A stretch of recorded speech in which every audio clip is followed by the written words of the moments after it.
This video is going to cover how to write a good introductory paragraph. An introduction is the first paragraph in your essay, and it contains some background information and a thesis statement. So when you think about an introductory paragraph, there are two main purposes. One is to present the focus of your essay and give your reader some general information about your subject. And two, it's to catch your reader's attention so that he or she will become interested in reading your essay. So an introduction always includes general background information about your subject, a thesis statement that gives the focus of your essay. Usually your thesis statement is the last sentence in your introduction. So as we go through this next example, notice how our introduction begins with those general background pieces of information and then becomes more specific until we end with the thesis. There are a number of frightening disease epidemics occurring in the United States today, but one of the most frightening is the epidemic spread of sexually transmitted diseases. Among the most serious of these sexually transmitted diseases is HIV, which leads to AIDS, a fatal disease. HIV is especially problematic among homeless people. This particular population is difficult to treat due to a number of barriers, such as limited access to healthcare, mistrust of healthcare professionals, and a lack of awareness of the disease itself. So notice we're starting with those generalized statements. We get more specific to the most specific piece, which is our thesis. So we start with frightening disease epidemics in the United States, to HIV, to AIDS in the homeless population, to then the very specific reasons why it's such an epidemic. Let's take another look at an example so that we can see how we go from that general to more specific with that thesis at the end. Overpopulation and finding ways to reduce it are big concerns of many developing nations today. One nation that is concerned about this issue is India. One of the biggest causes overpopulation in India is the high infant mortality rate. Parents often have more children because they are fearful that if some children die, there won't be enough children to take care of them in their old age. India is taking some important steps in dealing with this problem. Some of the steps the Indian government is taking are providing birth control for women, improving prenatal care, and educating women on the benefits of having fewer children. So if we take a look once again, we went from general statements about overpopulation in developing nations to overpopulation in India because of the high infant mortality rate, to more specific as to why they're worried about it, to the most specific, which is what India is doing to try to combat that problem.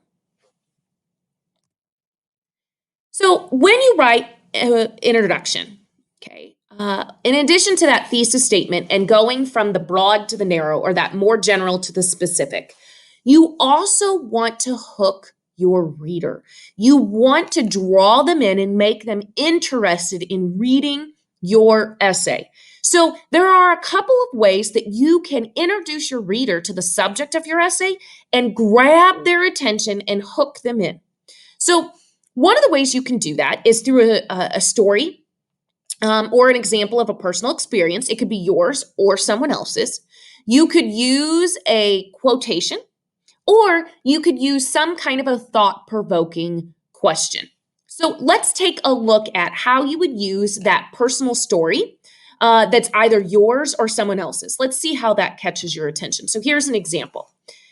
When the car accident happened, my brother was left with a broken arm, leg, and hip.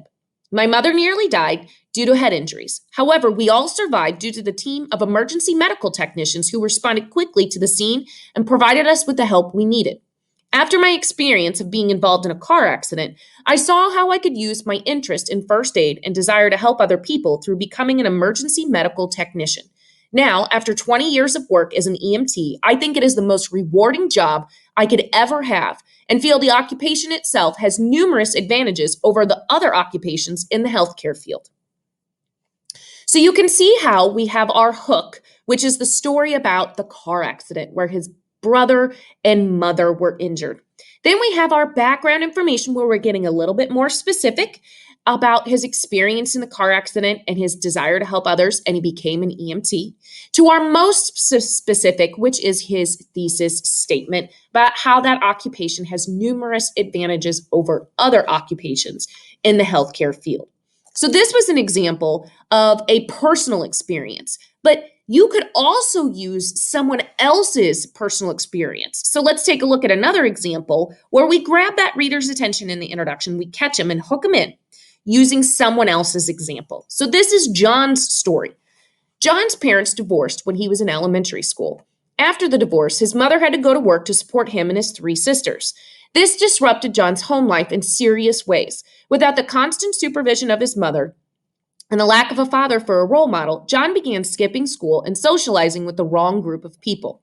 He eventually turned to taking drugs and was later arrested for being a drug dealer and sent to prison.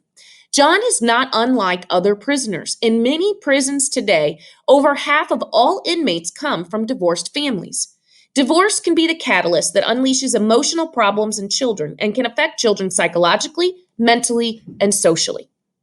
So we can see here how we've used that hook of John's personal story, and we've got that broad to narrow with John's story to linking it to, prisoners, to prisoners with divorced families, to our specific thesis about how divorce can be some of those causes.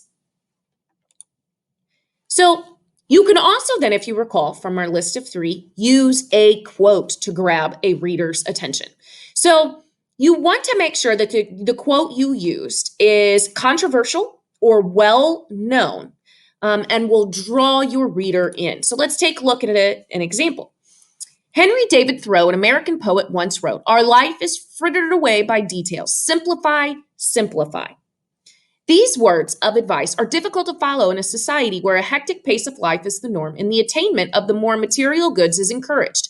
However, I believe that this philosophy of living simply has quite a bit of merit. The difficulty of following this philosophy is knowing where we should begin.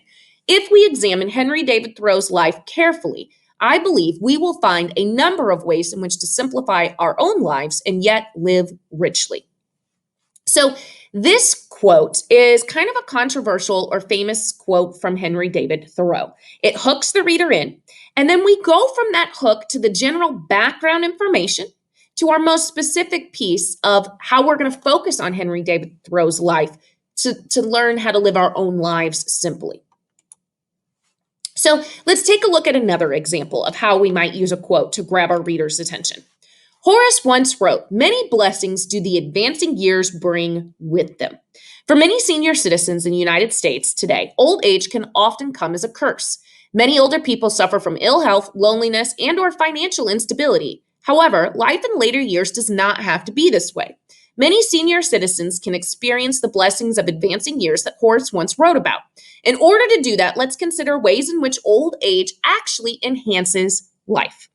So we can see here, this quote is quite controversial. How there's a lot of blessings that come with advancing years. We have our hook, we have our background information, and then we have our most specific piece, which is our thesis. And I also want you to notice how our hook is tied into our thesis, not only with this example, but the one that we saw before.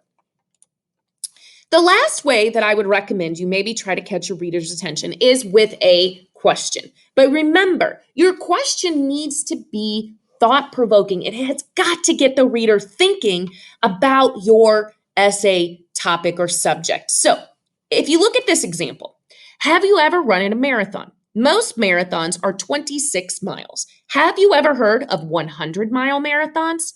The state of Colorado hosts a 100-mile marathon each year. People from all over the United States and the world run in this marathon. Some of the top runners in this race have been members of the Tarahumara Indian tribe in the Sierra Madre Mountains of Mexico. Tarahumaras do not train for marathons, but their lifestyle and culture promotes, develops, and supports this type of athletic endeavor. So if we look here, our first question, have you ever run in a marathon, isn't very thought-provoking. But our second question, have you ever heard of a 100-mile marathon, is very thought-provoking. And that draws your reader in, it hooks them, and then they read more. And also, once again, notice, we are going from broad to very specific, to the 100-mile marathon in Colorado to people all over the world participate to this specific group, an Indian tribe, and why they are so successful. Let's take a look at another example of how you use a thought-provoking question. Did you know that one of the 8 architectural wonders of the world is located in Cambodia? Angkor Wat is an ancient Buddhist temple that was the center of culture and religion for the Khmer Empire for several centuries. It was only recently rediscovered by a French explorer during the 1800s. It has now become one of the most popular tourist attractions in Southeast Asia. If you visit Angkor Wat, you will find much to admire in its size, historical significance, and beauty. So you can see here that we have a thought-provoking question. A lot of people are interested in the wonders of the world. And a lot of people think that there's only 7. And so this question asking about the 8 will draw your reader in and hook them. And then once again, notice we go from broad to very specific about why this particular wonder of the world in Cambodia is such a significant piece of history and beauty. So, if you follow these tips, if you have a hook, general background information that goes from broad to specific, and then a very specific thesis at the end, you will have a well-written introductory paragraph for your essay.